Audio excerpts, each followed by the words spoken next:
नमस्कार, स्वागत है आप सभी का। आप हैं हमारे साथ जीटी न्यूज झारखंड में। मैं इंदु कुमारी रूबरू कराती हूँ आपको आज की खास खबरों से।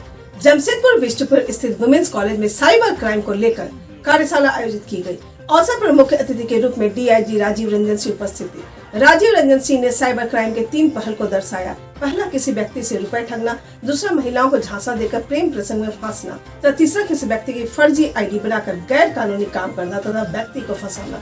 डीआईजी राजीव रंजन ने बताया कि साइबर क्राइम एक चुनौती है तथा जनता को जागरूक होने की आवश्यकता है। साइबर क्राइम कर रहे व्यक्ति अपने दिशा से भटक कर अपने टैलेंट को गलत काम में लगा रहे हैं, जिसका अंजाम गलत है। जमशेदपुर से मिता वर्मा की report.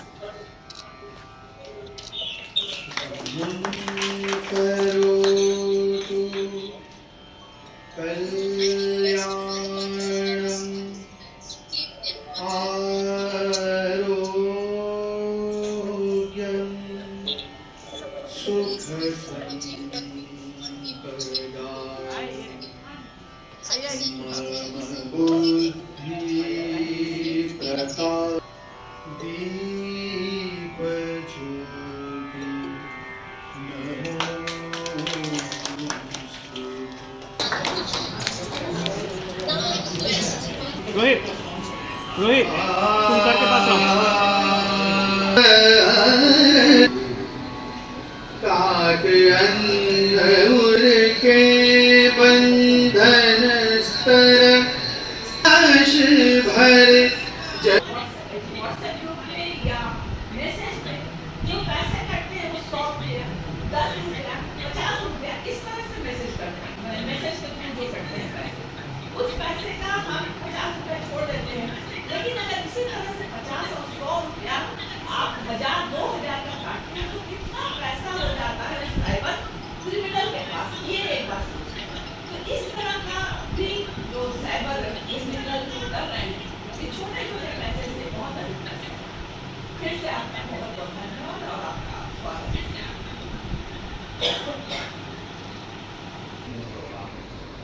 Because this is the need of the hour.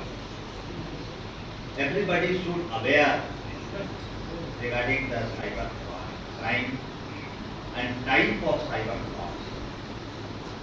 So it is very. I am available to all. We can divide cyber crime in 3 major heads.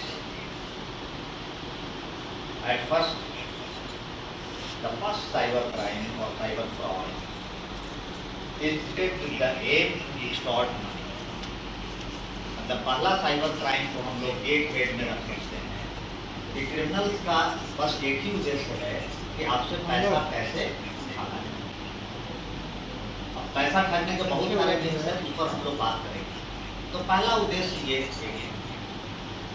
दूसरा, हम लोग एक ब्रॉडर एस्पेक्ट में बांट सकते हैं कि खास करके लड़कियों के लिए, ये लड़कियों के लिए है कि दूसरा साइबर फ्रॉड है जो सेक्सुअल ऑफेंसेस से रिलेटेड, जो किसी लड़की के साथ फेसबुक फ्रेंड बन गए, किसी लड़की के साथ इंटीमेट रिलेशन बनाए और साइबर फ्रॉड के जरिए उनको किसी न किसी ट्रैप में ले करके और उस फेक आईडी का, fake email ID, fake photograph, जैसे पूरा बॉडी किसी और का, सर उनका लगा दिए कट पेस्ट करके, एडिटिंग करके और उसका फिर मिसयूज किए पोर्नोग्राफी करके।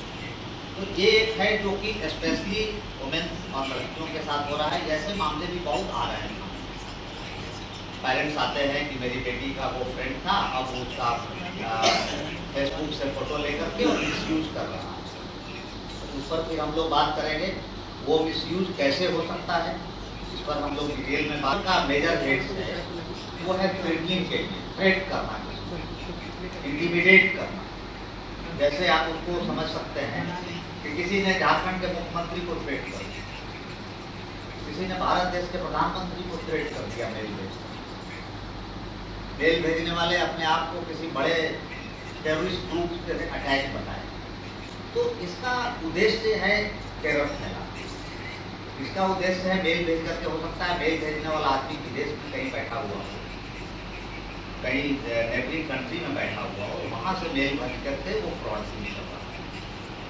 वो कुछ हार्म नहीं किया, लेकिन एक मेल भेज करके उस संगठन को अननेसेसरी मीडिया कवरेज दे दिए, उस संगठन को लोग जानना शुरू कर दिए। तो ये थर्ड टाइप का साइबर फ्रॉड है, हम लोग हेडिंग में मानते हैं। अब जो अगला साइबर फ्रॉड है, जो वो क्या क्या हो सकता है, इस पर शॉर्ट में हम बताना चाहेंगे, डिटेल में साइबर टेररिज्म बताएंगे। एक सबसे आसान मेथड जो मैडम ने भी बताया कि बैंक का स्टाफ बंद करके आपका KYC अपडेट करने के लिए वो आपको फोन करेगा, बोलेगा हम बैंक से बोल रहे हैं, फलाने बैंक से, थोड़ा 2 लाइन इंग्लिश भी बोल देगा और बोल करके बोलेगा कि आप आपका ये नंबर है, आपका मोबाइल नंबर ये है। आप बोलेंगे जी है, तो मैं फलाने बैंक से बोल रहा हूँ, आपका ATM बंद होने जा रहा है। क्यों? आपका KYC में कुछ प्रॉब्लम हो गया, आप अपना पर्सनल इंफॉर्मेशन जो है आधार कार्ड का वो जाएंगे। आप क्योंकि इस स्थिति में नहीं सोच पाते हैं उस समय कि बैंक कभी भी पर्सनल इंफॉर्मेशन फोन पे नहीं मांगता। तो जितने लोग भी इस वेबिनार से जुड़े हैं और प्रेस मीडिया के माध्यम से जो हमारे कल न्यूज़ पढ़ेंगे और जो आज इलेक्ट्रॉनिक मीडिया के माध्यम से देखेंगे, वो समझ लें कि बैंक कभी भी फ़ोन नहीं करता है आपके पर्सनल इंफॉर्मेशन मांगने के। तो कोई भी ऐसा फ़ोन आए, आप पुलिस को इंफॉर्मेशन दें, कृपया करके किसी को भी पर्सनल इंफॉर्मेशन अपने KYC से रिलेटेड या अपने ATM से रिलेटेड, अपने OTP से रिलेटेड कभी भी शेयर नहीं करें। ये पहला बचाव का पहला मंत्र है। अब दूसरा आपको आएगा साइबर फ्रॉड किस तरह का काम कर रहा है, वो फेसबुक फ्रॉड के बारे में आपको बता रहा है। जो मेरे यहाँ के लोकल फेसबुक फ्रेंड होंगे वो जरूर न्यूज़ पढ़ेंगे।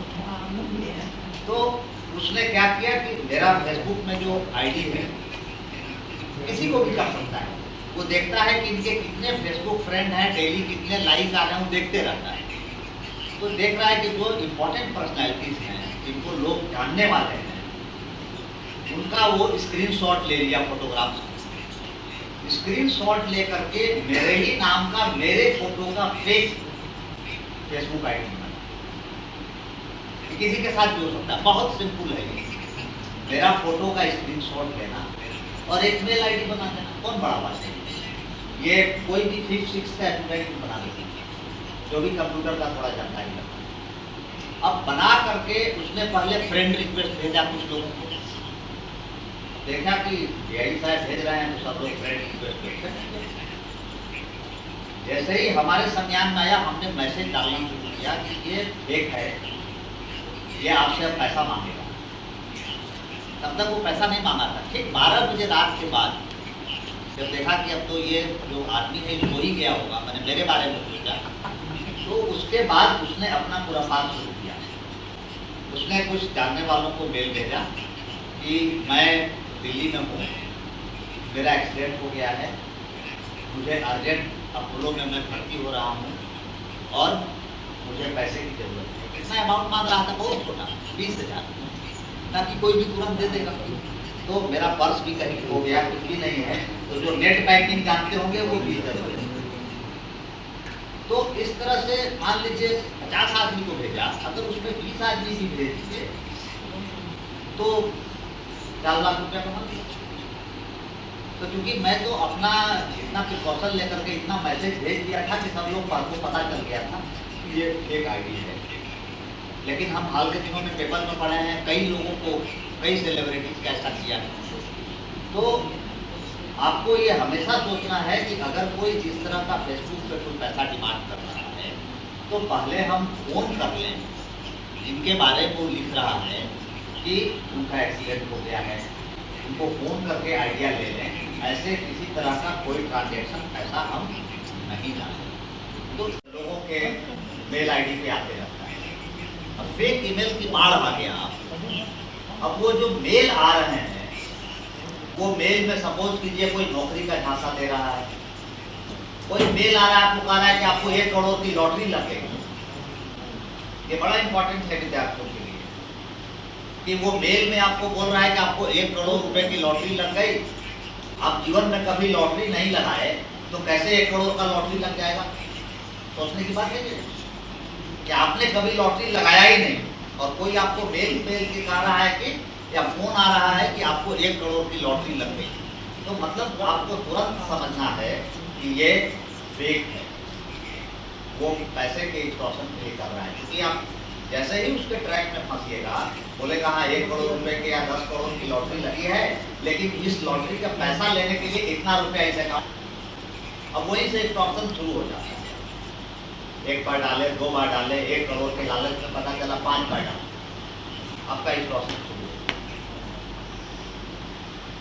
दूसरा, अभी रिसेंटली नौकरी के नाम पर भी बहुत लोगों से ठग हुआ, फेक वेबसाइट बना दिया रेलवे के नाम पर कि रेलवे में 50,000 की बहाली निकल गई, आप फटाफट फॉर्म दिए, अप्लाई कर, अब उस पर ठगी शुरू हो गई। अभी एक नाम नहीं लेंगे, जमशेदपुर के ही एक डॉक्टर हमको एक इन्फॉर्म किया, बड़ा फेमस डॉक्टर TMS के, कि सर हमको एक मेल आया कि एक ऑर्थोपेडिक्स डॉक्टर की, एक सर्जन की जरूरत है दुबई में, और इतना अच्छा पैकेज था सर 1 करोड़ का, मुझे लगा कि शायद मुझे नौकरी मिल जाए, इससे बढ़िया क्या होगा। हस्बैंड वाइफ दोनों डॉक्टर हैं, उन्होंने मेल का रिप्लाई किया। अब उसके बाद बोला कि हाँ आपको नौकरी तो मिल जाएगी, आपका प्रोफाइल हमको पसंद आया, लेकिन इसके लिए हमारा कुछ प्रोसेसिंग चार्ज है, 1,20,000 रुपये आप जमा करते हैं। अब 1 करोड़ की नौकरी लग रही थी, 1,20,000 का क्या होगा, उन्होंने फट से जमा कर दिया। अब पैसा जमा करने के बाद भी कोई कम्युनिकेशन उनको नहीं हुआ, तो जब कोई कम्युनिकेशन उनको नहीं हुआ तब वो चिंतित हुए, तब हमको रिंग किए, बोले कि पहले आप साइट वाइट बताइए। साइट पे वो जिस हॉस्पिटल का नाम लिखा गया था, जब हमने उस हॉस्पिटल से संपर्क किया हम लोगों ने, तो पता चला कि वो हॉस्पिटल ने कोई वैकेंसी निकाला ही नहीं। हॉस्पिटल वो है, लेकिन उसने इस तरह की कोई वैकेंसी नहीं निकाला है। वो आदमी एक है हैदराबाद में बैठ करके इस तरह का काम कर रहा है। तो फिर हमने साइबर DSP को बोला कि उनका FIR जरूर हुआ। तो मेरा कहना है, भारतीय जनता पार्टी के द्वारा झारखंड सरकार के विरोध में जमशेदपुर के साक्षी गोल चक्कर के समय विरोध प्रदर्शन किया गया। मौके पर भारतीय जनता पार्टी के जिला अध्यक्ष कुंजन यादव ने बताया कि झारखंड मुक्ति मोर्चा के सरकार में हेमंत सोरेन के 10 माह के कार्यकाल में झारखंड में महिलाओं के साथ दुर्व्यवहार की घटनाओं में अत्यधिक बढ़ोतरी देखी गई है और अपराधियों का मनोबल बढ़ गया है, जिससे भारतीय जनता पार्टी कभी बर्दाश्त नहीं करेगी। जमशेदपुर से अमिताभ वर्मा की रिपोर्ट। सरकार नहीं चलेगी, हिटलरशाही की सरकार नहीं चलेगी, नहीं चलेगी। हेमंत सोरेन हाय हाय हाय हाय हाय, बीजेपी जिंदाबाद जिंदाबाद। बेटी को न्याय दो, न्याय दो, न्याय दो। बेटी को न्याय दो, न्याय दो, न्याय दो। 2 महीने में 1200 बलात्कार। हेमंत सोरेन की सरकार जो 9 महीने की सरकार है, इस 9 महीने की सरकार में झारखंड के 1200 बेटियों के साथ बलात्कार हुआ है। यह हेमंत सोरेन की सरकार क्या कर रही है? बरहेट जो उनका विधानसभा है, वहां पर एक बेटी के साथ बलात्कार होता है, उसके शव को घर के छज्जे में छुपा के रखा जाता है, पुलिस केस नहीं लेती है, गांव वाले दबंग लोग डरा करके बेटी को दफना देते हैं। उसके बाद जब बेटी की कब्र खोदी जाती है तो पोस्टमार्टम रिपोर्ट में दरिंदगी सामने आती है, उस बेटी के साथ काफी दरिद्रता के साथ बलात्कार होता है। भारतीय जनता पार्टी इसका विरोध करती है, हेमंत सोरेन से आग्रह करती है कि आप झारखंड की बहु बेटियों को न्याय दीजिए, बलात्कार की घटना झारखंड में बंद हो। जमशेदपुर में आधार कार्ड नियमित रूप से नहीं बनने से लोगों को काफी परेशानी का सामना करना पड़ रहा है। अरंडी स्थित प्रखंड सह अंचल कार्यालय जमशेदपुर में कुछ दिनों से बन रहे आधार कार्ड में लोगों को परेशानी हो रही है। इस मामले को लेकर किताडी पश्चिमी पंचायत की पंचायत समिति सदस्य जितेंद्र यादव ने अधिकारियों से बात की और कार्य को सुचारू रूप से चलाने का निर्देश दिया। जमशेदपुर से अफरोज मलिक एवं शहजादा खान की रिपोर्ट। देखिए मौखिक तौर पर जो आपका है उसके लिए 13 तारीख को हमारे आदेश से उसको जरूरी दिया गया। विधायक को जो कहा था कि वहाँ पे और उसके बाद यदि जो कहता है कि हम बुखार लग गया, हम आ नहीं सकते, तो बुखार की अवस्था में क्या उसको कहा जा सकता है कि हम आइए। जो समस्या है आप दुकान है, आपकी समस्या सही है, मैं ये बात समझिए मैं आपको कहता हूँ कि मेरा खराब हो जाता है या मेरे साथ कोई एक्सीडेंट हो जाता है तो आप बताइए क्या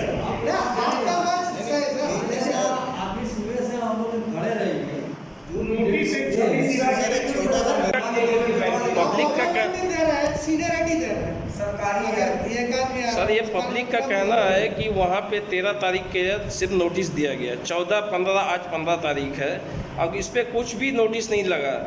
तो और उसके आपके स्टाफ का कहना है कि हमने पीडीओ साहब को बोल दिया था। तो इस पे आप क्या बोलना चाहेंगे? एक नोटिस तो लगना चाहिए था सर, जो इतना जनता परेशान हो रहा है। उसने मुझे बता दिया था रात में कि ये लगा था, ठीक है। हाँ, मैंने कार्यालय में यहाँ पे कर दिया नोटिस लगा के, ठीक है। नोटिस लगाने में नोटिस लगा दिया जाएगा सर 13 तारीख को मान लिया कैंप लगा था, 14 भी लग सकता था, 14 नहीं लगा, आज 15 तारीख है, आज भी नहीं लगा सर। अभी आपके स्टाफ से मैंने बात किया तो उसने बोला कि मैंने वीडियो साहब को बोल दिया। तो मैंने पूछा कि एक नोटिस तो लग जाना चाहिए था। तो पब्लिक तो परेशान हो रहा है, आप देख सकते हैं कि कितने पब्लिक यहाँ पे आपके सामने है।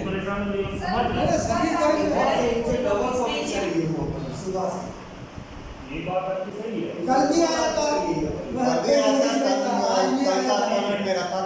ठीक है, उसके लिए कल की व्यवस्था किया जाएगा। अब किसी का तबीयत खराब हो गया तो क्या करें? ठीक है और जहाँ तक आप पैसा की बात कर रहे हैं, हम तो आपको रात में भी बोले कि ठीक है आप जो कह रहे हैं आपको क्या बोले सर, प्रतिनिधि हो गया। मेरे खुद बोला था कि 500 रुपये लगेगा, हम मान रहे हैं, आपकी बात हम मान रहे हैं। 500 रुपये लगेगा वो रांची में, 500 रुपये रांची लगेगा। जैसा आप कह रहे हैं ना, आप हमको लिखित में दीजिए, ठीक है। हाँ, और आपका स्टेटमेंट हम दर्ज करेंगे, हम एक दिन में हटवा देंगे। सर अगर पंचायत समिति अपने पैड पे अगर आपके लीक करके उसके दे रहे हैं तो आप इस पे क्या एक्शन लेंगे? जिसने पैसा की शिकायत किया है, शिकायतकर्ता का आवेदन मेरे पास आना जरूरी है, ठीक है। हम उस पर संज्ञान लेके हमको शिकायतकर्ता का आवेदन आना जरूरी है कि ये चीज हमसे लिया, ठीक है। तो वो ज़्यादा बेहतर होगा, तब हम कंप्लेंट उस पर एक्शन तुरंत कर सकते हैं। वो लिखेंगे आप हमको दे दीजिए तो उससे तुरंत अभी सर वो उस दिन बात हो गई था हमसे, इसलिए हमसे लिया है और दो आदमी गवाही देते हैं हमारे सामने लिया है, हम उसमें कार्रवाई की जाते हैं। UID के आज क्या लिखेंगे आप? रिटर्न में आदि हमको कल दिए रहते, हम कल भी सर आपसे बहुत आशा, मैंने आप बहुत नाम क्या हुआ सर?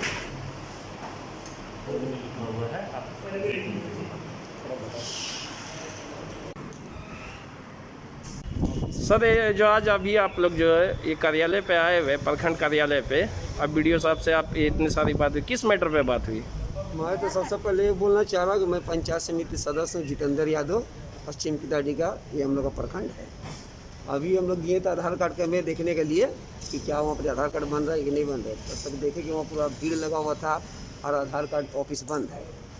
आधार कार्ड ऑफिस में तो एक नोटिस में टाँगा था कि 13 तारीख को पंचायत में लोग गया है आधार बनाने के लिए, लेकिन 13, 14, 15 आज 15 तारीख हो गया, आज भी वहाँ पर लोग नहीं है। तो फिर जनता से हम पूछे तो लोग बोले कि हमको क्या बोलते हैं, आपका आधार बनाने के लिए एक चीज़ का डेट मिला है, कोई आज बुलाए हैं, ऐसे करके यहाँ पर है नहीं दिया लगाया नहीं नोटिस, यही प्रॉब्लम है। खड़े करेंगे तो ऑफिस जाना, हम लोग सुबह आकर यहाँ पर बंदी देख रहे हैं, कोई नोटिस नहीं है। हम लोग खड़े हैं सुबह से आके, घर का काम छोड़ के हम लोग आए हुए हैं, बच्चा है घर पे, भी हम लोग को यहाँ पर इतना देर वेट करना पड़ रहा है और कोई मतलब बता नहीं रहा जो कब खुलेगा। वीडियो साहब से अभी आप लोग मिले, वीडियो साहब आप लोग को क्या बोले? प्रॉब्लम बोले हैं, हम लोग देखेंगे, बस बता देंगे। मैं 14 तारीख का देखिए मेरा अपॉइंटमेंट था, मेरा ठीक है। 10:45 में मेरा अपॉइंटमेंट बुक हुआ था कल का डेट में। कल मैंने आया करीब 9, साढ़े 9 बजे मैं यहाँ पहुँचा हूँ। कब मतलब कल से बंद था, किसी से पूछा कोई जवाब नहीं। मैं बैठे यहाँ से 1 बजे तक बैठे रहा और यहाँ पैसा आधार कार्ड के लिए मैं आए थे। ये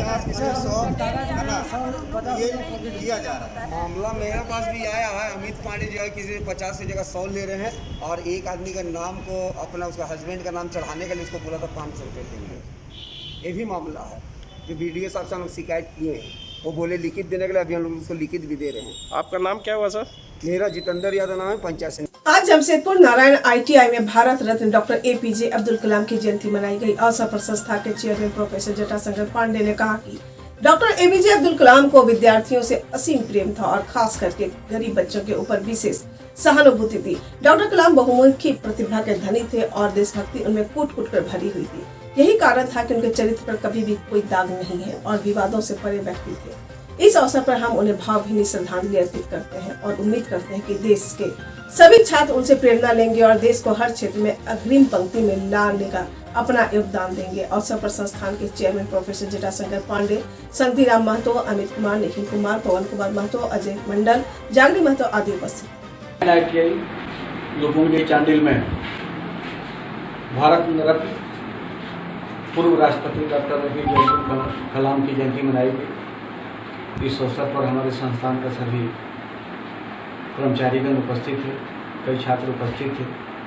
आज हम लोगों ने अपने पूर्व राष्ट्रपति के प्रति भावभीनी श्रद्धांजलि अर्पित करते हैं और उन्होंने जो देश के प्रति उनका जो योगदान है उससे हम स्मरण करते हैं, उनको याद करते हैं और हम लोग उनके जीवन से प्रेरणा लेकर के ऐसा चाहते हैं कि जो योगदान उन्होंने देश के प्रति किया और बहुत प्रतिभा के धनी होने के कारण और विशेष करके छात्रों से जो उनका स्नेह था, जो प्रेम था, आज हम छात्रों से ऐसा अनुरोध करते हैं कि उनके जीवन से प्रेरणा लेकर के और भारत को विश्व के महानतम देशों का स्थापित करने में सहयोग करें। बहुत रांची अंतर्गत ओरमांझी थाना परिसर में बुधवार को दुर्गा पूजा को लेकर शांति समिति की बैठक हुई। बैठक में प्रखंड भर से शांति समिति के लोग बैठक में उपस्थित थे और अपने विचार रखे। बैठक में सरकार द्वारा दिए गए निर्देशों का पालन करते हुए दुर्गा पूजा मनाने का निर्णय लिया गया। कोरोना बीमारी को लेकर त्योहार मनाने के क्षेत्र के लोगों को अपील किया गया और कहा गया कि दुर्गा पूजा को लेकर पूजा पाठ किया जाए लेकिन ज्यादा भीड़ भाड़ न हो। शांति समिति की बैठक में मुख्य अतिथि के रूप में पूर्व सांसद राम टहल चौधरी उपस्थित हुए। बैठक की अध्यक्षता प्रमुख बुद्धूराम वेदिया ने किया। वहीं थाना प्रभारी इंस्पेक्टर श्याम किशोर महतो ने सरकार द्वारा दिए गए निर्देशों को बैठक में आए समिति लोगों को बताया। वहीं शांति और सिद्धांत के साथ और श्रद्धा भाव के साथ शांतिपूर्ण तरीके से तलवार बनाने का लोगों ने संकल्प लिया। रांची से दिनेश हजाम की रिपोर्ट। थाना परिसर में शांति समिति की जो बैठक हुई है और सरकार का जो गाइडलाइंस हमारे थाना प्रभारी श्याम किशोर महतो जी ने सुनाए और प्रखंड विकास पदाधिकारी ने जो उसका विस्तार पूर्वक सुना है, मैं सलाम करता हूं हमारे ओरमांझी प्रखंड के पूजा समिति के जितने भी अध्यक्ष हैं। मैं उनको बधाई देना चाहता हूं कि सरकार का जो दिशा निर्देश है उस दिशा निर्देश के अनुसार ही इन्होंने अपना त्यौहार मनाने का निर्णय लिया है, जो बिल्कुल स्वागत योग्य है। और सरकार ने जो निर्णय लिया है ये तमाम देश हित के लिए है। इसमें किन्हीं को किसी भी तरह का कोई ऐतराज यही नहीं हुआ है। त्यौहार मनाया जाएगा जो सरकार का गाइडलाइंस है। मैं उनको समर्थन देता हूं और मैं उसके साथ हूं। यह त्यौहार में शांति समिति की बैठक पूरे प्रखंड स्तर पर थाने में होती रही है और आज माँ दुर्गा पूजा समिति की शांति समिति की बैठक सब पर हम लोग उपस्थित थे और इस पूजा में चूँकि कोरोना महामारी जो पूरे दुनिया में फैला हुआ है उसको देखते हुए और इससे बचाव के लिए जो सरकार ने कुछ गाइडलाइन बनाया है, मास्क लगा कर जो भी वो सब थाना प्रभारी ने सभी को बताया गाइडलाइन के आधार पर चलना है। सभी लोगों ने इस बात को स्वीकार कोरोना महामारी से अपने आप को बचने के लिए जो भी सरकार की गाइडलाइन है पूरी तरह से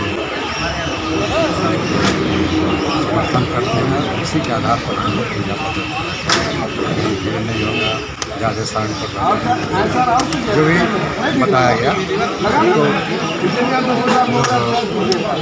उसको पालन करेंगे। और इस पूजा पर सारे